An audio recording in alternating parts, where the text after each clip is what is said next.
Zamek Wheelock, czyli czas na kolejną recenzję Smart Zamka przez SmartMe.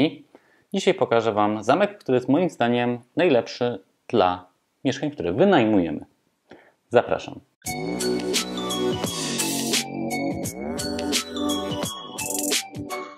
Zamek Wheelock, tak jak widzicie, jest już zamkiem razem z wkładką, która jest wbudowana.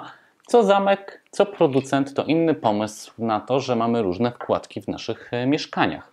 Jak sobie poradził z tym Wheelock? Tak jak widzicie, zamek się składa w głównej mierze z dwóch części. Z samej wkładki oraz ze zamka z klawiaturą. Za chwilę opowiem o wszystkich funkcjach, w jakich możemy odblokować zamek, oraz z gałki wewnętrznej. Czy to się sprawdza? U mnie się sprawdziło. Zresztą potem pokażę Wam film już, jak to działa w praktyce, a nawet pokażemy Wam, jak go zamontować. Tutaj mamy takie wypusty, które sobie po prostu dopasowujemy za pomocą imbusa. Więc przejdźmy do tego, jak możemy go odblokowywać. Mamy kilka sposobów, żeby odblokować ten zamek. Najprostszym jest wpisanie kodu. Podstawowym kodem, który jest kodem takim administratorskim na dzień dobry, to jest raz, 2, 3, 4, 5, 6. Jeżeli na przykład szukacie filmu i chcecie się dowiedzieć, jaki był ten kod pierwszy, żeby go, nie wiem, odblokować, zablokować, to jest ten kod, ale zmieńcie go oczywiście jak najszybciej. Jak ja go sobie wpiszę,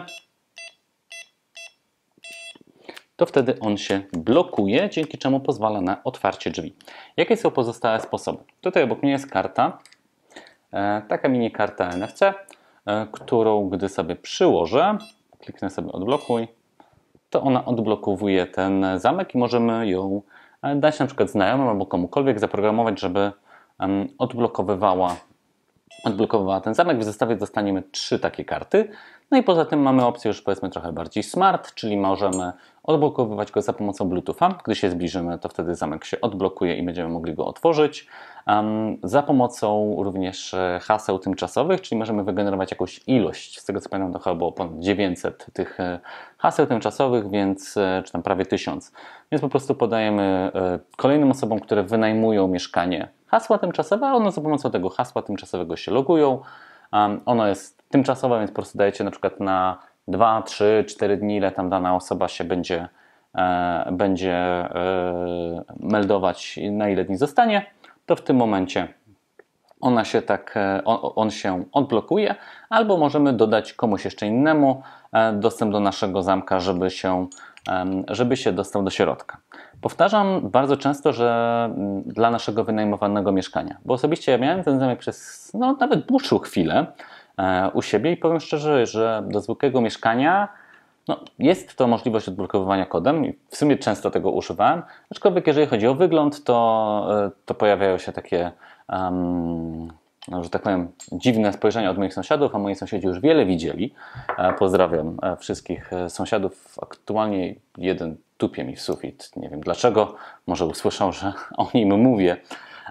Ale jeżeli chodzi o takie zwykłe mieszkanie, to się mocno rzuca w oczy, ale od razu kojarzy się właśnie z pokojem hotelowym, pokojem w wynajmowanym pensjonacie albo czymś takim.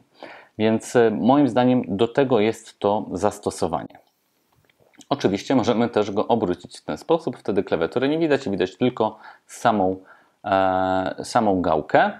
Co jeszcze Wam chcę pokazać? W zestawie mamy imbusy.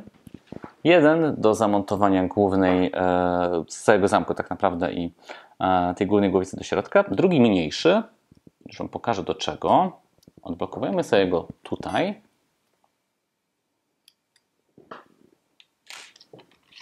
W ten sposób ściągamy obudowę. Do czego się tutaj dostajemy?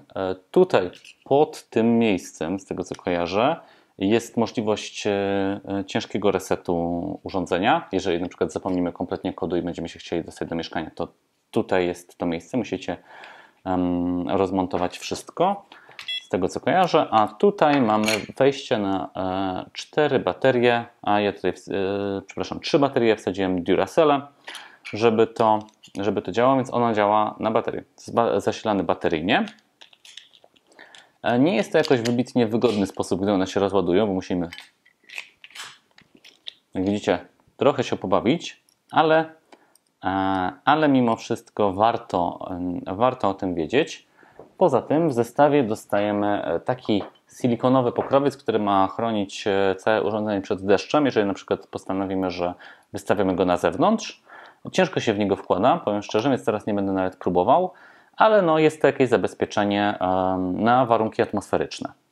Tak wygląda sam zamek, więc przejdźmy teraz do montażu i zobaczmy, jak go zamontować w polskich drzwiach. Wkładka, gałka do wewnątrz, śrubokręt, krzyżak, imbus, który dostajemy w zestawie i śruba, rekomenduję własna, pasująca do drzwi. To jest to, co potrzebujemy, żeby go zamontować. Montowanie jest banalne. Wkładamy wkładkę do środka, tak żeby weszła.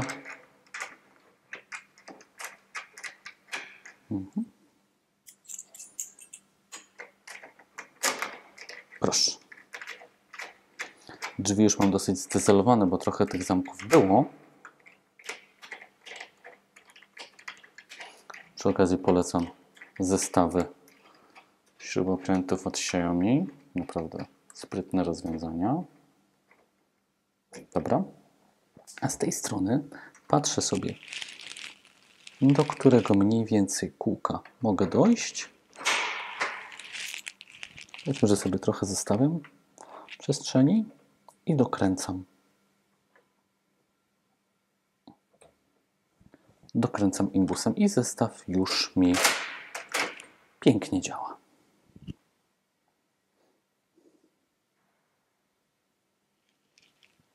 Gdy już jest zamontowany, to możemy przejść do aplikacji. Moim zdaniem głównego mankamentu tego rozwiązania, więc zobaczcie, jak to wygląda. Aplikacją dla zamka jest aplikacja WeLock i moim zdaniem to jest największa wada tego rozwiązania. Jak widzicie, ona jest po prostu archaiczna.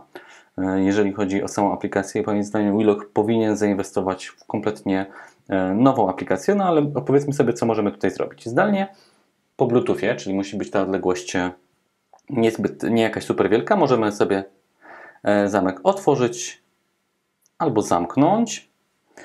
Poza tym w ustawieniach możemy m.in. dodać kolejne osoby, które będą miały dostęp do naszego zamka. Ja sobie wybiorę ten zamek i wtedy mogę dodać poprzez numer telefonu kolejne osoby, które będą miały dostęp. Tam tych osób może być całkiem sporo.